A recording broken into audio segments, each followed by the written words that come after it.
fundador de la Intersectorial de Trabajadores de Venezuela. Buenas tardes, Mauro, ¿cómo estás? Saludos, Vladimir, ¿cómo estás? ¿Cómo te va? Bueno, aquí vamos, para adelante. ¿Aló? ¿Cómo dice? Aquí vamos, todo bien. ¿Y bueno, tú? Caramba, estuvimos muy preocupados por ti en estos días que se regó la información de que estuviste detenido, incomunicado durante unas horas junto a otros dirigentes sindicales. ¿Cómo terminó eso?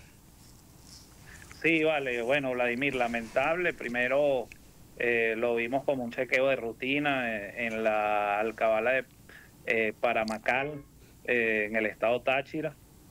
Allí, bueno, yo estaba acompañado con Julio García y Nelson López, ambos dirigentes también del sector salud. Y bueno, nada, comenzó como un chequeo de rutina, luego quedamos muy sorprendidos porque, bueno, nos quitaron los teléfonos, eh, nos llevaron para un comando 212 de la Guardia Nacional y allí, bueno, fuimos interrogados fuertemente, luego vimos que llegó un carro del DGCIN y fuimos interrogados prácticamente hasta las 4 más o menos de la mañana, pensando, bueno, ellos preguntándonos qué estábamos haciendo, todas las cosas, y por supuesto esto se debía a que uno es dirigente sindical y bueno, no sé qué pensaban ellos que nosotros estábamos haciendo, porque lo que sí quiero decirte, Vladimir, que tú conoces nuestra lucha, es una lucha justa, es una lucha porque ahorita en Venezuela enfrentamos una de las crisis creo que más grandes de la historia con el tema del salario. Y es fundamental recordar que el salario digno no es solo en monto en un bono, como lo han venido haciendo durante un tiempo. Es el derecho del trabajador a vivir con dignidad, como lo establece el artículo 91 de la Constitución. Entonces, este tema del salario afecta, por supuesto, la calidad de vida del trabajador. También afecta el tejido social, afecta el tema económico del país. Y nosotros lo que hemos hecho durante todo este tiempo es una campaña que va dirigida buscando no solo generar conciencia de los trabajadores, sino para impulsar cambios reales en las políticas laborales y económicas del país. Y entonces nosotros debe del gobierno, en este caso, buscar de solucionar el problema real que tenemos los trabajadores.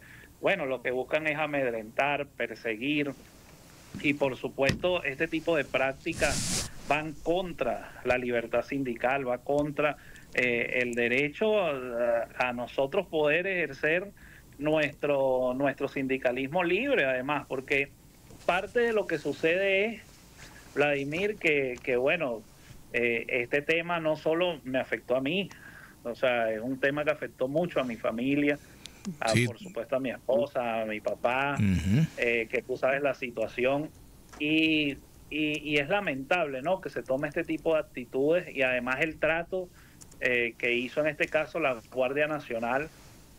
Cónchale, de verdad que uno como ciudadano, y aquí te hablo como ciudadano, no, este tipo de trato no va contra la dignidad del ser humano, porque que te tengan interrogando durante tanto tiempo y que tú le digas, y además no solo eso, que ellos te decían que uno no estaba detenido, pero la verdad es que estuvimos ahí desde las 10 de la mañana hasta las 4 desde las 10 de la mañana hasta las 4 de la mañana del siguiente día. Entonces, o sea, ¿qué es eso?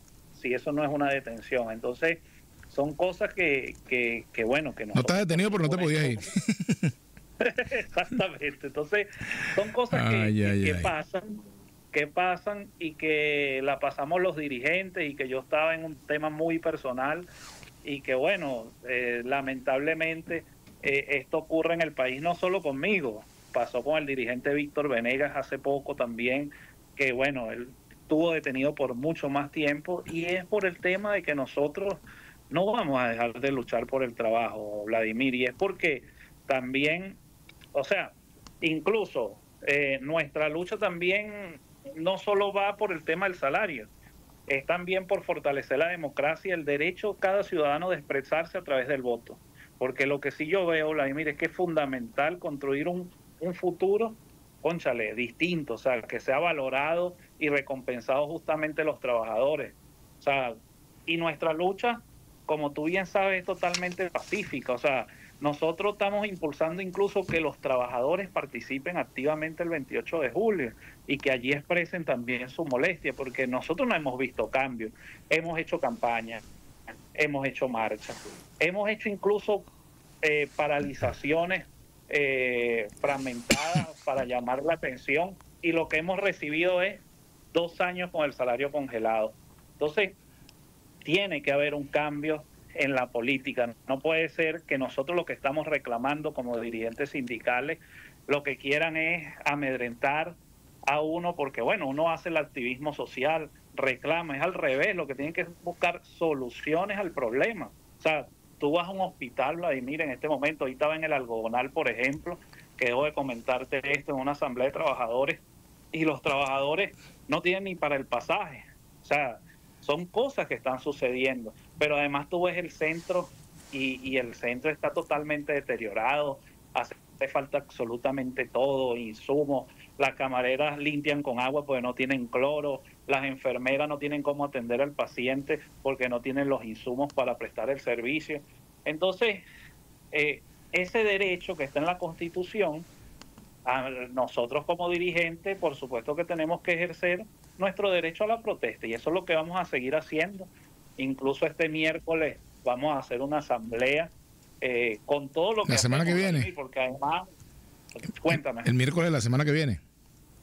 Sí, el miércoles de la semana que viene, que además quiero que nos acompañen en esa asamblea, Vladimir. Aprovecho para invitarte aquí en la audiencia, porque tú has sido también parte de esta lucha fundamental por el salario de los trabajadores, y tú sabes que así, y cuando hablaba en el comando con los compañeros que eran policías, guardias nacionales, y les hablaba del tema del salario, ellos también sufren lo mismo. O sea, no es una cosa nada más de nosotros, los trabajadores de la salud.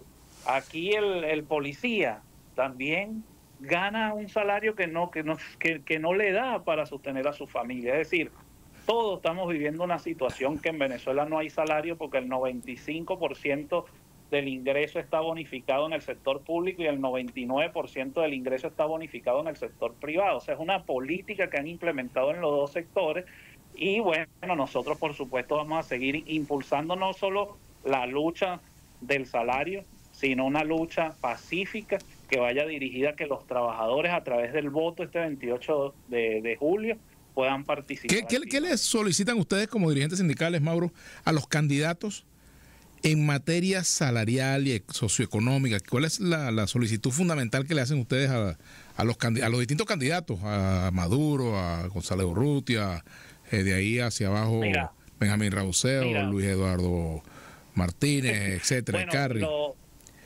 Sí, lo primero, que el salario tiene que ir basado en lo que dice nuestra Constitución, el artículo 91.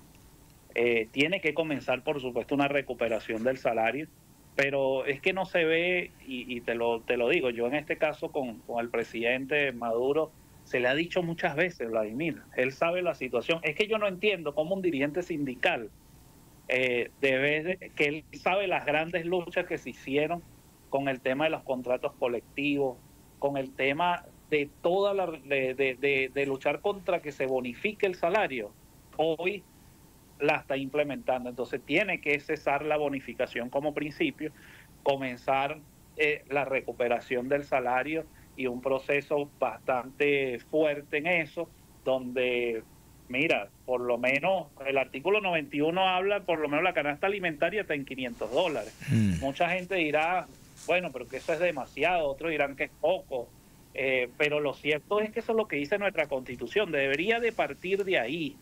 Entonces, nosotros vemos que aquí se le da prioridad a todo, Vladimir, y no se le da prioridad al tema del salario. Por ejemplo, tú ves grandes actos, ves... Ahorita pasaba, por cierto, por San Agustín y vi hasta la sede del PSV, y le comentaba a mi hermano, cónchale, esta sede está mejor que el Hospital Vargas. ¿Ah? Imagínate. O sea, entonces yo decía, cónchale, Dios mío, este es el mundo al revés. Entonces, cónchale, nosotros lo que estamos exigiendo es simplemente los derechos que están consagrados en nuestra Constitución, y que no puede ser que los trabajadores paguemos la corrupción, Vladimir, que ha pasado durante mucho tiempo. La conocemos, caso de Karela Isami, otros casos, han pasado más de 20 ministros de salud. O sea, es decir, todo eso lo hemos pagado, son los trabajadores públicos, los jubilados y por supuesto los pensionados, que debo decirte que peor aún, porque el bono de guerra del pensionado debería de ser igual que el trabajador público, $90. No, se lo pagan a $30, peor para ellos aún. Entonces, todas estas situaciones que nosotros venimos reclamando, que hemos venido, por supuesto, exigiendo en la calle, nosotros lo que hemos, bueno, o sea, no nos sentimos escuchados, y por eso es que te hablo de que nuestra lucha es totalmente pacífica. Yo hoy llamo este 28 de junio a participar activamente. Los trabajadores tenemos que elegir, y tenemos que elegir bien. Tenemos que estar alineados. Yo hablo mucho con los trabajadores y les digo claramente que nosotros siempre vamos a ser sindicalistas. Y bueno, siempre vamos a ser incómodos para cualquier gobierno, Vladimir, pero es distinto luchar en democracia que luchar como luchamos ahora, con persecución, con acoso, incluso a los trabajadores. Entonces lo que estamos buscando los trabajadores es que vuelva la democracia en el país, que haya equilibrio de poder y que se respete, por supuesto, al ciudadano y a los trabajadores. Bueno, gracias, Mauro. Mauro Zambrano, dirigente sindical de Hospitales y Clínicas Caracas, de Caracas, fundador de la Intersectorial de Trabajadores de Venezuela. Gracias por acompañarnos. A esta hora vamos a escuchar qué dice el presidente